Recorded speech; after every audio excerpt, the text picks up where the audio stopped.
ชุดยันโตแล้ว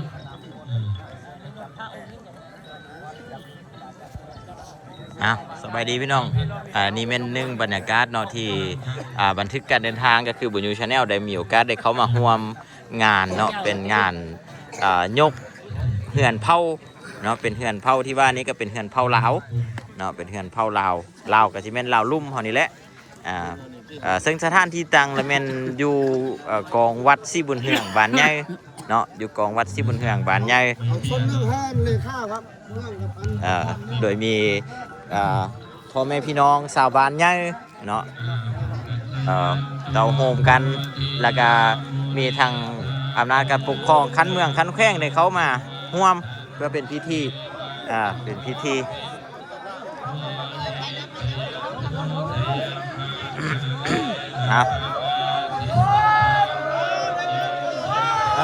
ได้เลิกงามยามดีแล้ว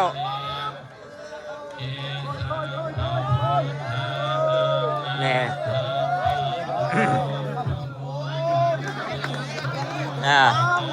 โอ้ยงามพี่น้องเลยบันทึกการเดินทางยินดีแล้วก็ข้อให้เป็นโชคเป็นไส้เป็นโชคเป็นลาบยกห้อย่อเฮือน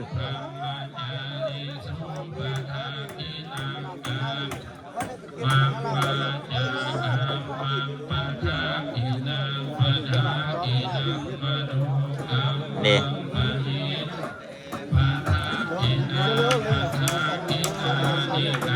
เอาดึงขึ้นเด้อนี่นะ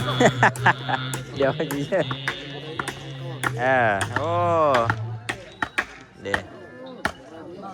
เอา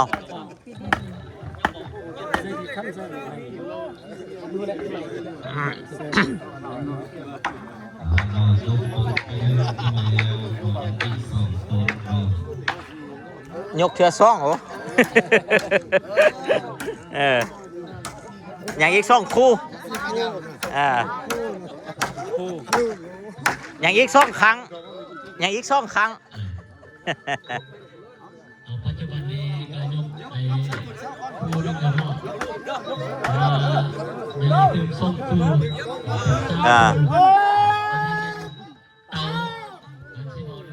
อันนี้พี่น้องยกกันเนาะ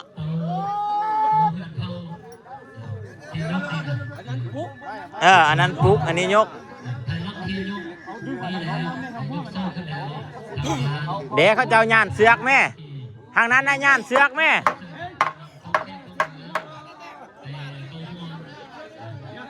เดี๋ยวพี่น้องเพื่อนมีการเฮ็ดพิธีสูตรเนาะแล้วก็มีการยกอยู่กองวัดศรีบุญเฮืองบ้านใหญ่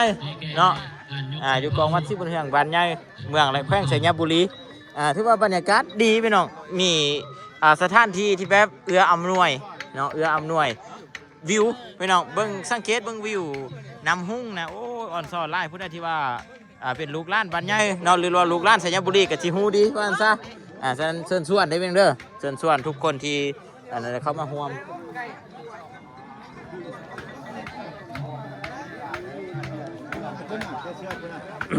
เนี่ยเบิ่งบรรยากาศหลายคนเนาะก็คือปัญญาเว้าเนาะว่าจุดประสงค์ที่เพิ่นสร้างเหือนเผาขึ้นมานี้ก็เพื่อเป็นการอนุรักษ์เหือนเผาลาวโดยจะมีเพิ่นจะมีอนุรักษ์เครื่องข้องมีอย่างต่างๆได้เข้ามาไว้ในเหือนนี้แล้วก็เป็นบ่อนท่องเที่ยวจังสันก็เชิญชวนเนาะพี่น้องผู้ใดที่ไกลไปไกลมาเป็นพี่น้องมาแต่บนอื่นบนไกลต่างเมืองต่างแขวงก็เชิญมาแวะวัดศรีบุญเฮืองบ้านใหญ่เฮานี้เนาะเข้ามาวัดปุ๊บเนาะแล้วก็สามารถลงมาท่องเที่ยวเนาะเลี้ยวนี้มีศาลาแคมป์น้ำนั่งให้พักผ่อนย้อนใจว่ากันไปพี่น้องเบิ้งวิวภูผาซางภูผาขีมิ้นได้ย่างสบายเนาะจังสันก็เชิญชวนเด้อพี่น้องเด้อขอให้เป็นบุญเป็นกุศลนำกัน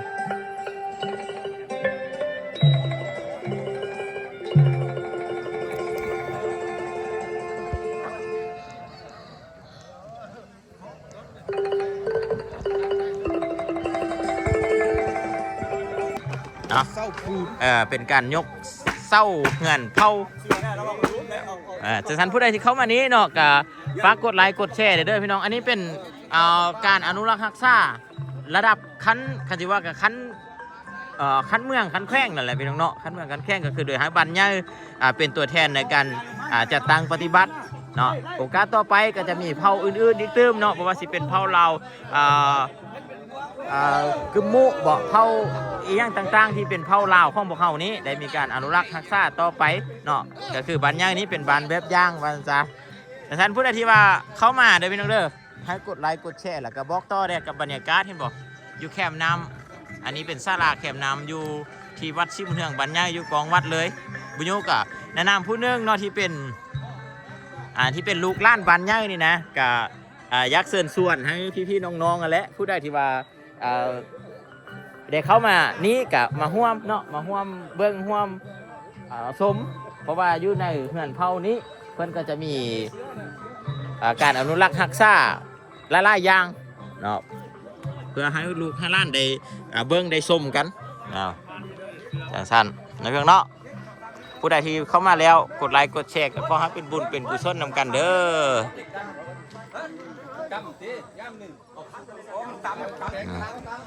ตอนนี้เพิ่นกำลังเพิ่นยกขึ้นแล้วช่องต้นเนาะแล้วก็สิยังยกอีก4ต้นเป็นพิธีหลังจากนั้นก็สิให้พี่น้องชาวบ้านย้ายเฮานี้ดำเนินการเพื่อจะปลูกสร้างต่อให้สำเร็จซึ่งมูลค่าการก่อสร้างเนาะที่บุญอยู่ได้อันนั้นฮูนี่แม่นมูลค่าที่เพิ่นโดยประมาณไว้เนาะก็สิประมาณ360 ล้านว่าซั่นเนาะตามที่บุญโยได้ยินตัวเลขแต่ว่าก็บ่เป็นทางการเพราะว่าบุญโยได้ไลฟ์สดไปก่อนหน้านี้ เพิ่นก็มีการแจ้งจุดประสงค์แล้วก็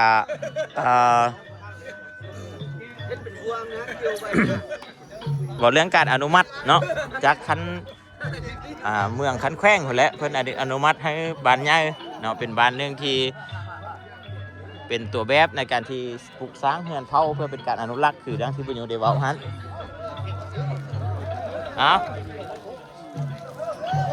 เบิ่งเดี๋ยวเอาขออนุญาตเด้อเอา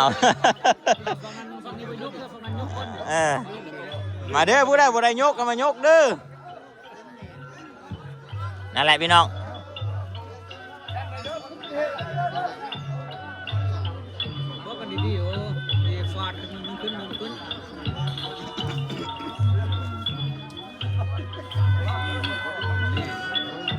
ผู้ใดที่เข้ามาเนาะพี่น้องเนาะเบิ้งอยู่ไส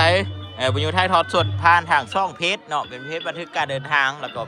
บันทึกการเดินทางบุญอยู่ชาแนลแล้วก็มีการถ่ายวิดีโอด้วยเนาะถ่ายรูปถ่ายวิดีโอให้พี่น้องได้ติดตามครับเบิ้งครับสมมาจันซะบรรยากาศดีไรเนาะบรรยากาศดีไร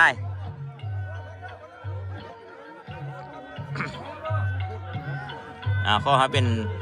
เฮือนคำเฮือนคูนผู้คนมาเที่ยวไล่ๆเนาะบุญยูแนะนำลูกหล้านบ้านใหญ่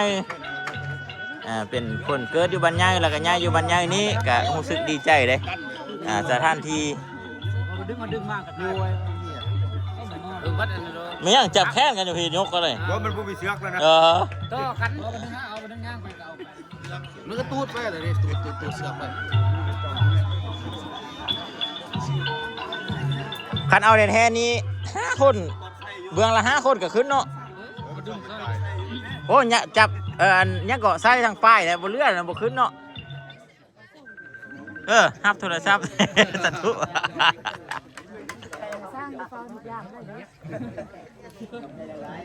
อันนี้แม่นเพิ่นเฮ็ดเป็นบ่อนน้ำตกเด้เพิ่นสร้างอันนี้ขึ้นมาฮะอันที่ผู้จะได้อันนี้น่ะผู้น่ะคุณไปดูซาซาซา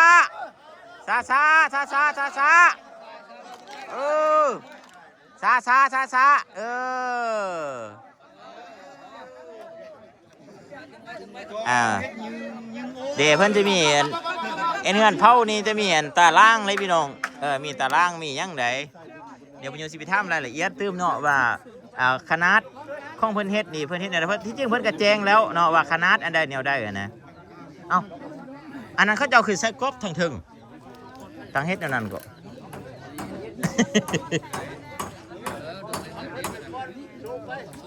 ดันเลยเขาพยอง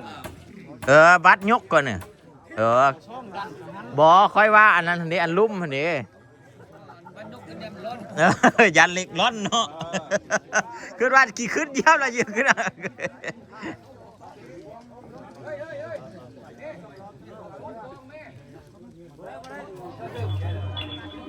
อ้าวพี่น้องไก่สีซ้ำเล็ดแล้ว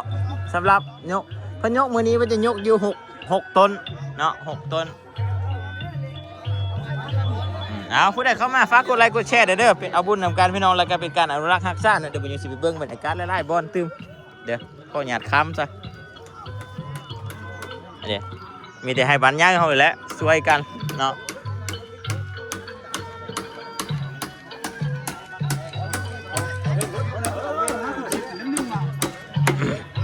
ไปกบไปพุ่งได้ยาวๆนี่ วันนี้เป็นทั้งเหล็กทั้งไม้ที่ยกไปนะ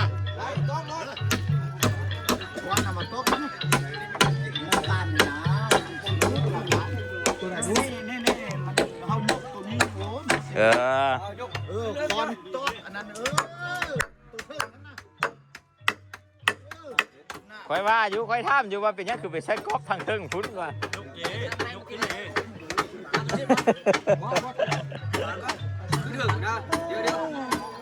ฝาเนี่ยก็นะเรื่องนี้ยกเลย คณะเท่าได้ก่อนตัวนี่นะจากเม็ดนะแต่ว่าอันนี้6 4เป็นเตาเนี้ยนี่เนาะลุงทนก็เนาะหูรายละเอียดเนาะเบิ่งไปท่ามเบิ่งเพิ่นก่อนเด้ออันนี้ยกนะเขาเจ้ามาเอาจักเบียร์ตัวนั้นแน่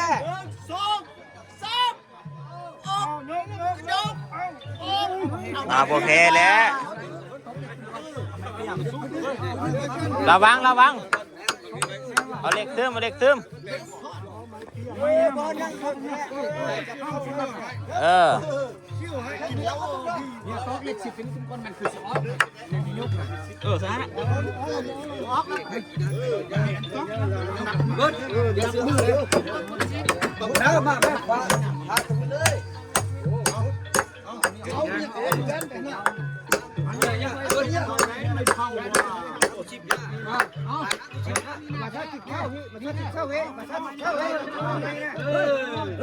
ค่อยว่ามันไล่คนพุทธ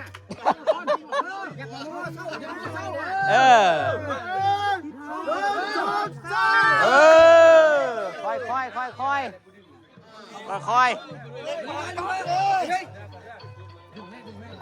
ลงแต่น้ำเลยนะดูไป ดึงไปดึงดึงดึง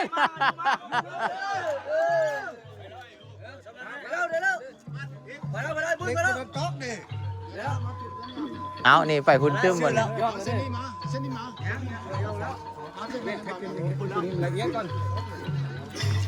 โต๊ะเล็กเฉลยเป็นยังโต๊ะเล็กวัตถุตีนตัวเยี่ยมนะ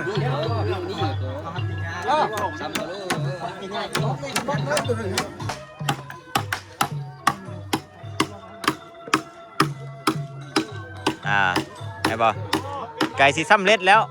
สำหรับยกเศร้า6 ต้น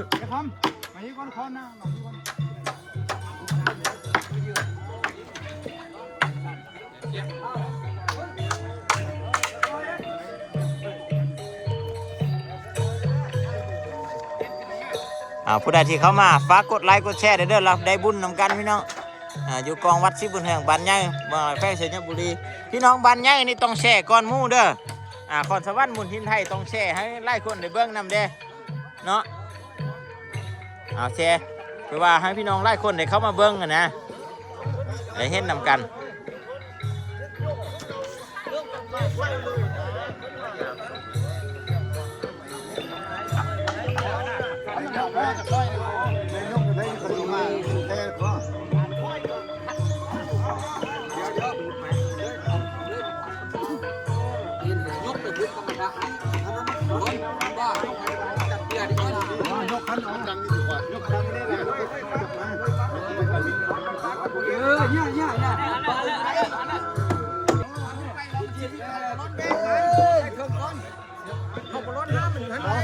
ก็ได้น่ะอันนี้น่ะเสียงนี้ก็ขึ้นบ่ได้แล้ว เอาขอบใจทุกคนที่เข้ามาเบิ้งได้อพี่น้องเด้อเอาบุญโยก็สิได้ถ่ายให้พี่น้องเบิ้งคือจังซั่นเนาะแล้วก็โอกาสต่อไปเดี๋ยวค่อยบุญโยสิมาอัปเดตให้พี่น้องได้เบิ้งเด้อว่าการก่อสร้างเพิ่นเป็นแนวใดเป็นรูปแบบใดนะสิงามแนวใดเนาะก็ขอทุกคนอยู่ดีมีแฮงติดตามตอนต่อไปเด้อ ไม่กันนะว่าน้ำทุบไปนะครับขยับมา มัดตัวมันคิดมัดตัวนั้น